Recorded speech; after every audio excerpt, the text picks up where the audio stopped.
Hey guys, it's Chad here from the Teach Better team. I'm here with the one and the only Becky Schneckser, and we are going to talk about her amazing new book, and I can't wait. So let's go.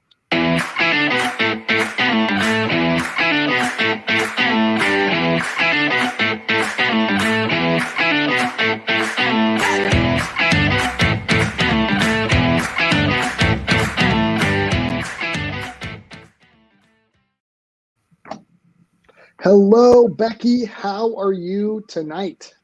I am well. I'm super excited. How are you, Chad? I'm okay. I've been traveling all day, but I made it to my beautiful hotel room here in Fremont, Illinois.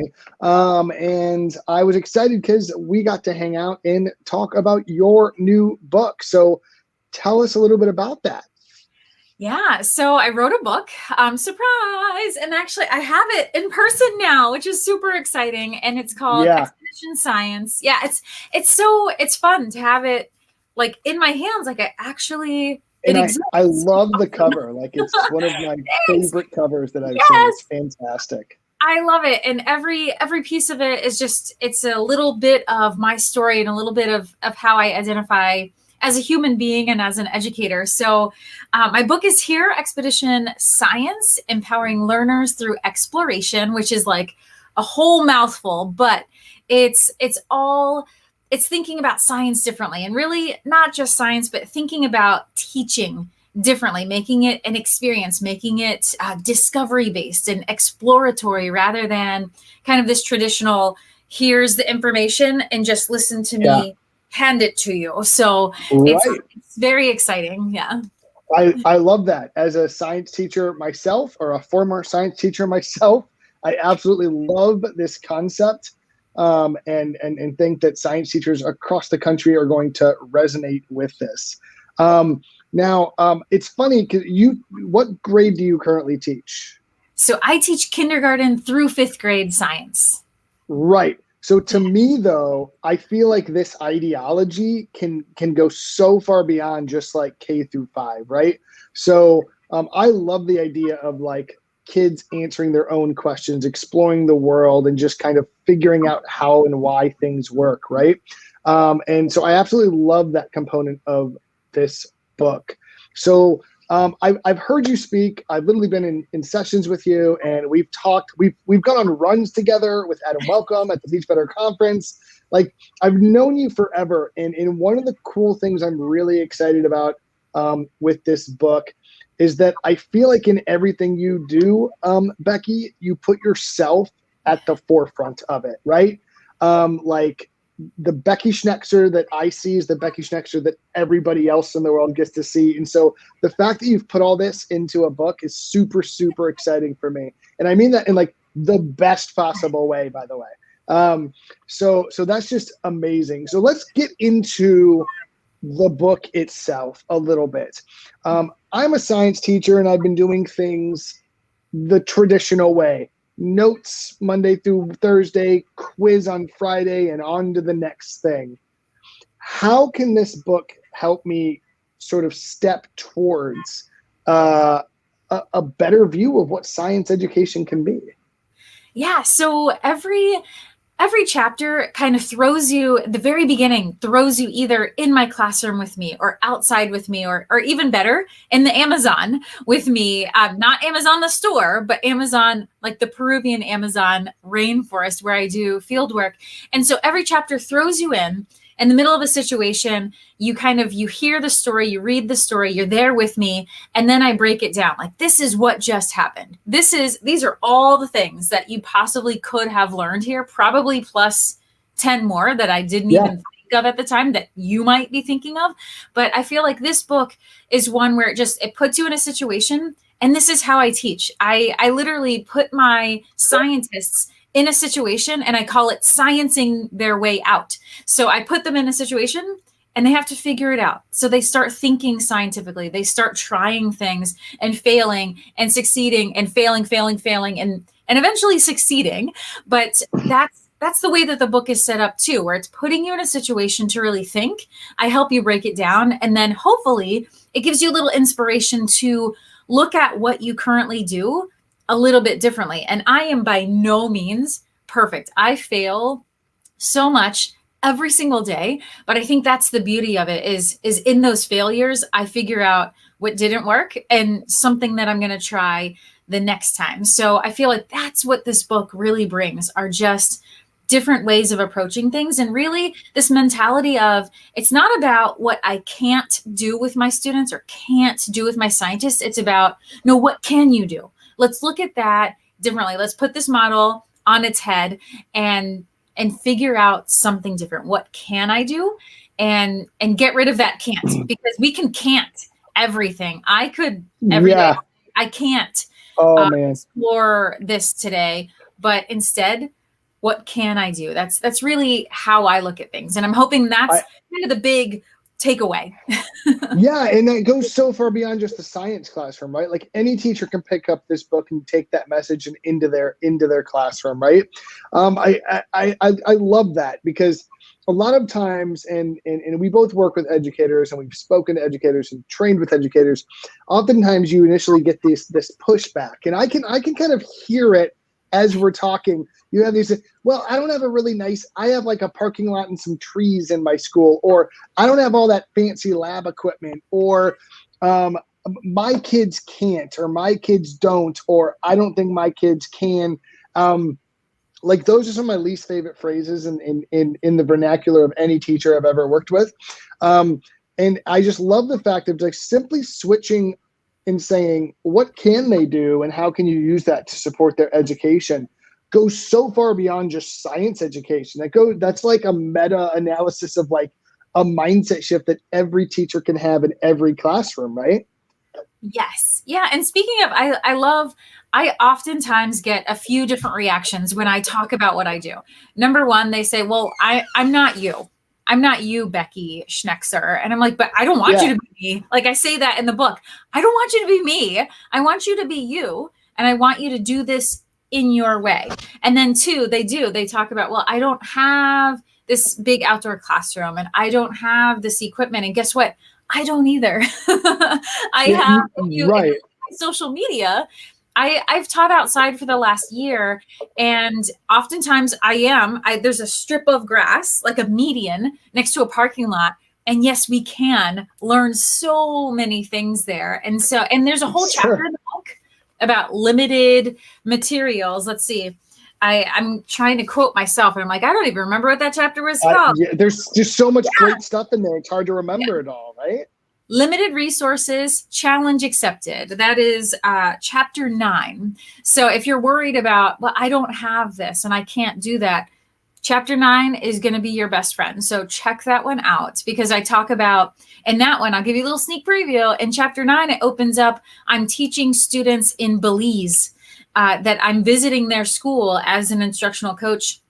And they literally have nothing, not even paper and pencils. So how could you possibly, right? There's so many things we can't do, or can we? So check out that story and you'll see a STEM challenge that comes out of literally no supplies. So it's definitely a mindset shift that once you take that step, then all of these ideas come out. You're like, oh my gosh, with one piece of paper, I can do 10 different experiments and 10 different design challenges. I'm like, yes, you can, right there. Right, absolutely. And then once you start building that toolkit, it just gets bigger, right? And that's something that I think we see a lot.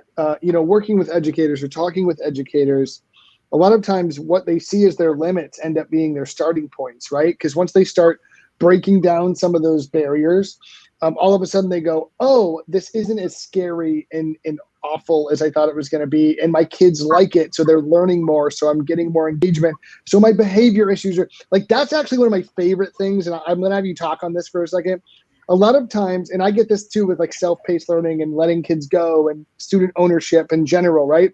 Teachers go, well, wait a second. Like, I already have classroom management issues. Okay, Becky. And I can't even fathom just letting my kids just run amok outside, doing whatever they feel like, when I know that's not it. But that's sort of like this guttural reaction I can hear like in the ether, right? So like like, how does this book help combat that? And how do you normally help overcome that initial fear of like letting go, or just being willing to like experiment a bit as the teacher? Not even if your students can or can't, but like, I'm going outside my comfort zone now, right? Yeah, that's a great question. And my biggest piece of advice is to just try. One of the first times I gave my students just literally free reign was with Hot Wheels tracks and cars. I was about to teach physics, and I just was looking at these toys that I had at my house, and I was like, Hot Wheels tracks. Now that's interesting. And I decided to just bring them in my classroom in the lab and just put them. Actually, I pulled a little Teach Like a Pirate trick from Dave Burgess and put them in a box. And the box was in the middle of the room, where you literally, to enter the room, had to like trip over the box. So the kids first wanted to know, what was in the box? Why did she put that in our way? And then when they opened it up and I said, just build, show me what you can do with these things, and just stood back, and I had no idea what was going to happen. And what happened was 100% engagement. Every single student was picking up all of these tracks, and they were building with each other, and some of them had never experienced what Hot Wheels tracks are about, and some of them were like, I have these at home, I know exactly what to do. And no matter their experience level or their comfort level with those materials, they all had their hands on them, and they discovered every piece of what I needed to teach them in physics: potential, kinetic energy, laws of motion, velocity, momentum, speed. All of those things happened in a discovery. I didn't say a word, I just watched. And what they were demonstrating were those things. Were they saying potential and kinetic energy? Right. No, because they didn't need to, but they were demonstrating it. So then I just swooped in. I was like, oh my God. When you hold it, yeah. And I just infiltrated the vocabulary in, and then just waited for them to use it. I didn't say, everybody repeat potential energy. And then they had to write it 5 times for homework. And then they had to write a paragraph about it. None of that. I just let them discover it. And sometimes it does get hectic, and you just have to see, is the hectic, is it productive chaos? Yes. Yeah. Is it productive? And if it's not, if those Hot Wheels tracks or whatever become lightsabers, or they become weapons rather than tools for science, then you step in and you use your other tools in your toolbox to manage behavior. But I just don't really see that happening. It's more of, it's crazy, it's exciting, and it's science. So I just go with it. I love the idea of giving context before content, right? Yeah. Because you give these like concrete feelings of excitement and engagement, so that when the content, which usually isn't the exciting part for kids anyway, right? I'm just being honest here. So when you bring in that content, they have this concrete excitement about the tracks or the wheels or the going outside or doing whatever you did. So now they care what it's called, right? Like now there's like, I actually care, because if I know this, I can make my car go further or faster, or change the angle to increase the whatever, you know what I mean? So like, I absolutely love that. And it's so sound in like inquiry-based research anyway, right? So those of you not familiar with good science education, a lot of them is discovery-based, inquiry-based. So all of the stuff Becky has packed her book with is completely established and backed by research, not only for younger kids, but for older kids as well. So much awesome stuff. So what am I missing? What is a component of the book that we haven't talked about, that we need to talk about, or that we haven't been able to discuss yet? That's a great question. I think a part of the book is looking at, and we talked about this a little bit, is looking at things a little bit differently. But even so, say you're not ready to put Hot Wheels in the middle of your classroom and just have at it. If you think differently about just the visual media that you're using, right? So I can teach, and I do. I've been to Galapagos on expeditions, so I have pictures, and you can find these pictures on the internet, right? Or you can ask me for mine. I'll give you my photographs if you're like, I couldn't possibly find this photograph. I got you. You just contact me. But I can teach a whole lesson on indicators of global climate change with a single picture of the silhouette of a great frigate bird with just a cloudy or an overcast sky. And that's actually how I introduce Galapagos to my students. I have a photograph that I took looking up while I was on one of the islands, and it's just the outline of a magnificent frigate bird. And from that, the students, we talk about, what do you see in the photo? And it looks at first very simple. It's literally a white, because it was overcast, background and a black silhouette of a bird. And from there, we start dissecting. Oh, I see clouds. Yes, it's overcast. So you get that meteorology in there. Oh, I see a bird. Well, how do you know it's a bird? How do you know that's not a lizard? How do you know that's not a seagull from Virginia Beach? How do you know? And so we go through bird identification, and then I launch into stories about the magnificent frigate birds that I saw and their behavior of kleptoparasitism and how they're endangered because the animals that they prey upon, the blue-footed boobies, the food of the blue-footed boobies is becoming more scarce because of global climate change indicators. We talk about sea level rise and changes in salinity. So you start just snowballing into these big discussions on one photograph. And that's all I have. And talk about limited resources.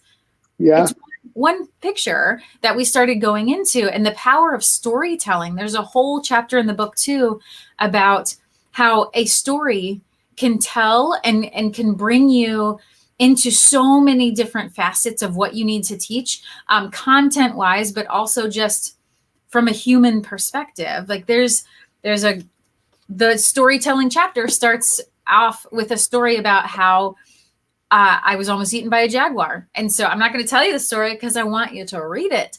But with that story that you hear in the book, I use that to teach my students a lot of things about the Amazon rainforest. And then we morph into creative storytelling and creative writing and all of these different things and inferencing. So that's another part too, is I'm a science teacher, but really I teach all subjects, and we all do. If you're a great teacher, you're not just whatever subject is behind your name and your title or on your contract. You're teaching all of the subjects at one time. So don't forget the power behind that cross-curricular connection and just the simplest of things like a photograph or a story that you tell your students. And if you don't have great stories, there's stories all over the internet that you can use. Or again, don't let that hold you back. You contact me and I will connect you to whatever story we need to connect you to.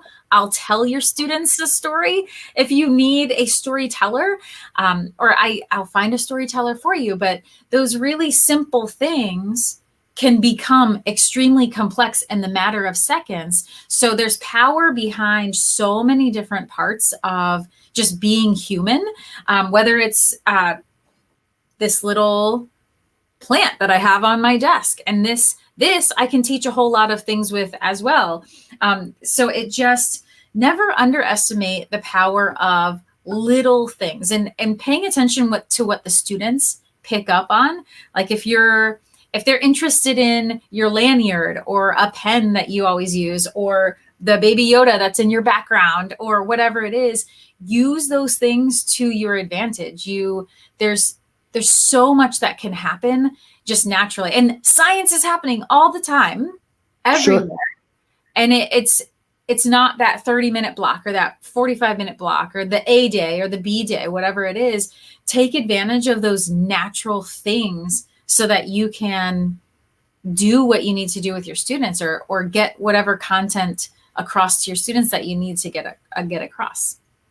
I love it. I'm sitting here and I'm trying to put myself in different perspectives, right? As I'm hearing this, and I'm putting myself into an AP bio teacher's classroom, and I'm sitting here. I teach 9th or 10th graders or 11th graders.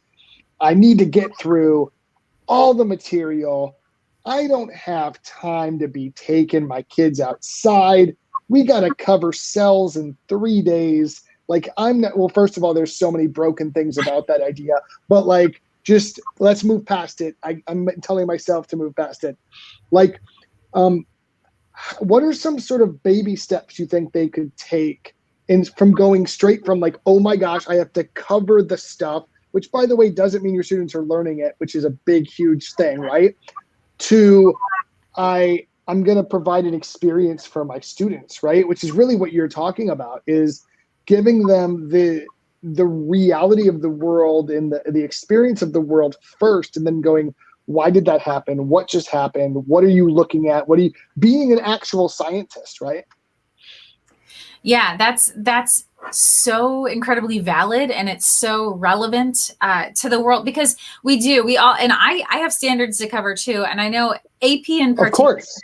Those courses are very. Maybe I should have said AP. We'll do high school. Well, and with AP courses, there are ways to structure what you need. There's ways to structure an experience. And really, what comes to mind when I think of especially things like AP Bio and environmental science is structuring a field study that does require you to know cells, all those standards that you have to cover by AP exam time.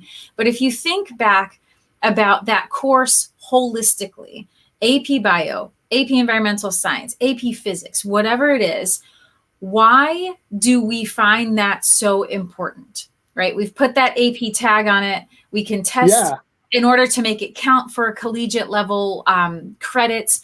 Why do we do that? And then how can I make that real? Not just this course is important because you can take a test and you can get college credit, right? So we have to think beyond that. And things like AP Bio, if we think about the content that you have to know, and then as a scientist, what type of scientist would use that information? And then look at how would they apply it? Because, right, memorizing the parts of a cell doesn't mean I actually know what that means and how it works together and why knowing the parts of the cell is an important piece of science. But if I know that I can structure something like a field experience on your campus, or even something that you create inside of your classroom, maybe some sort of dissection where it goes, oh, this lung is actually, if we slice it back down, if we slice it, I don't even know how many slices back would get you to the cellular level. But if you explain that and you go, oh my gosh, this is one little piece. The same thing with atoms, molecules, and compounds. If you get all the way to this basic piece, and all of these little pieces, if you imagine one here, this piece of the frog that you dissected, the lung, it's made up of X amount of cells, and together they create this. And together this system forms a living thing. And how incredible is that? Or you could even look at it as metaphors or analogies. The nucleus of the cell is like what in the whole human body. If we're putting this together, we're going all the way down to this little piece and all the way back up to this living organism, this really big idea. I think it's not only makes more sense, it's more impactful. And then we start to understand why AP Bio is so important. Why is AP Physics so important, rather than it's important because a test, and the test is important because college, and college is important for a job, and knowledge for knowledge's sake. Right. So how do we make that stick and make it more authentic to who you are as a human being, rather than just a check in the box? I've got these standards I have to cover for the test. But field studies, for me, I teach kindergarten through 5th grade. My students are out there doing biodiversity surveys on our campus. They could tell you, not kindergarten, probably can't tell you the species names, but they could tell you the common names of all of the insects we found within the course of a year, and where they found it, and what they're related to, and how to classify an insect. And that's real, right? That's not something that I made them memorize. Oh, all insects have 3 main body parts. What's the name? They all have 6 legs. They all have antenna. What's the difference between an insect and arachnid? Oh, this, antenna or no antenna, 2 pieces versus 3 pieces of the body, 8 legs versus 6 legs. They didn't memorize that. They saw it. They collected it. We screeched when we saw it on the walls of the school building, but then we caught it and we inspected it, and then we released it outside. So that's real. And if we can think of AP courses in particular, or any higher level science classes in that way, why it matters, outside of, again, you got to prepare for the test. We got to prepare for college and all of these things. But how does this affect me as a human being? And there's so many, you can hit so many more levels of not just depth of knowledge levels, but just levels of being a human and why things matter around you. Viscerally connecting to the content, right? Yeah. It's funny. As you're talking, I'm remembering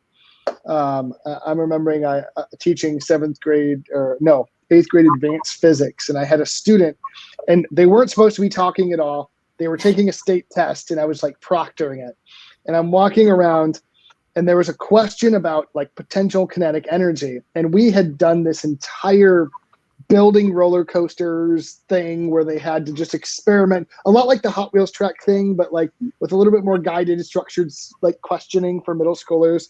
And it was this huge project that we did. And by the end of it, like they knew this stuff because they had to, and it was just reinforced every single time they had to remake the model that failed or whatever it was. And I remember sitting in this test, and the student goes, they raise their hand, and you get really nervous as a teacher during state testing because you don't want to get yelled at or do something wrong. So I quietly walk over to the student, and he looks at me and goes, "I'm gonna get this one right because we built that." And I couldn't say like jump up and down like I really wanted to because it was in the middle of a state test. But like inside, I was doing a happy dance. I can tell you that much. But it wasn't the vocab I had them copy that made them so confident in that response. And it wasn't the notes that I gave that they had to copy down from the board. Like it was the experience that they were gravitating towards that allowed them to extend and grasp that higher level thinking and those higher level questions and feel really, really confident about it because they had internalized it. And that's what I feel like a lot of what you're saying and what a lot of what this book is arming teachers to do is empowering students to be confident as scientists and as science learners and doers, right? That's exactly right. And I always think of the example of walking, right? When we learn how to walk, we fail so much and are on so many different levels. You could look at learning how to walk from so many perspectives. From the parent perspective, watching the child learning how to walk, you're cheering them on every step of the way. They fell and you're like, "Oh my gosh, it's totally fine. Let me help you up and let's keep going. Try again." Yeah. And so that's the teacher's role, is just to cheerlead, watch what's happening, keep them up, dust them off, let them try again. And from the learner's perspective, they're failing so many times, but how exciting is it that you got so close and eventually you learn right. Now, there's no test, but I still know how to walk so many years later. And there was no state test on walking. There was no, I didn't watch a video and copy notes about walking. I just tried a million times. And eventually I got it. And now I'm 37 and I can still walk really well. But I would also argue that brings us kind of full circle to the original thing that you said, which is focus on what your students can do. Because if you try to walk and you admonish a young infant for not being able to do it, they're not going to want to do it more. But if you go, "Oh my gosh, you got to your knees or your hands, or you could lean on something, and I'm going to cheer you on," like using your same metaphor, it works with science and any subject we're teaching as well. If I go, "I can't believe you built this whole Hot Wheels track and you don't know what potential and kinetic energy is," versus like, "I'm so impressed with how fast you got that car to go. Why do you think it happened that way?" And then leading to, "Oh, you didn't use the right vernacular or vocabulary," and just focus on the super low level rote memorization versus like conceptual understanding of how the world works, which should be our goal anyway as science teachers, right? So I absolutely love it. Coming full circle here, I think is absolutely amazing. So here's the really important part I want to get to, and I don't want to keep you here all night, but I want to get to the part of, okay, I've been watching this, or I'm watching this later, and I'm like, this sounds amazing, which of course everyone would think that after hearing you talk about it. Hold the book up real quick one more time so they can see what it looks like. So like if they want a copy of this book, where's the best place to go get it? Like, where should they go? Yeah, so you can find it on Amazon or on Barnes and Noble. And so if you just search in Expedition Science, it generally will pop up. Or if you put Expedition Science and put my name in there, Becky Schnexer, it might try and correct you to Becky Schneider, who I don't know who Becky Schneider is, but the computer likes to try and tell me that's who I am, but I'm not. But if you check it out on Amazon, it pops right up on Barnes and Noble website as well. Excellent. Yeah. So you can find them either of those ways. If you want to contact me and perhaps have an autographed copy, I can also arrange that. So you can check out Amazon, Barnes and Noble, or contact me, and we will make sure that you get one of these lovely, amazing books. Absolutely. Well, Becky, this has been an absolute blast. I'll give you the final word before we say goodbye tonight, because this has been an amazing, I always love when we get to chat, because we nerd out about science. And there are so many other, like, you talked about the Galapagos, and I wanted to go on this whole Darwinian evolution thing with you, but I didn't go there. But now I'm sad that I didn't. So, but we could stay here for like 8 more hours. But I'm going to give you the final word on how, why a teacher should go pick this up. I think they should, because it's an amazing resource with some amazing content coming from a truly awesome human being that I'm glad to know. So I'm going to let you give a last tag before we go tonight. Yeah, absolutely. I think that you should pick up the book, no matter whether you teach science, math, language arts, social studies. We talked about this earlier, right? Good teachers teach every subject. Of course, there's a spin on science because that's my bread and butter. I'm a science educator, but I'm hoping that this book will inspire you and motivate you to just change your thinking or try something a little bit different in your class that perhaps will yield a different result than what you have, and more engagement, more excitement, and empowerment for your students to truly be scientists and not just students. So check it out. Absolutely. I love it. Becky, thank you so much. Have a fantastic night. And everybody, go check out this book as soon as you can. Like right now, like as we're talking, you should be typing into Amazon right now. I don't know why you're waiting. Just go do it. And have an amazing night, everyone. Becky, have an awesome one.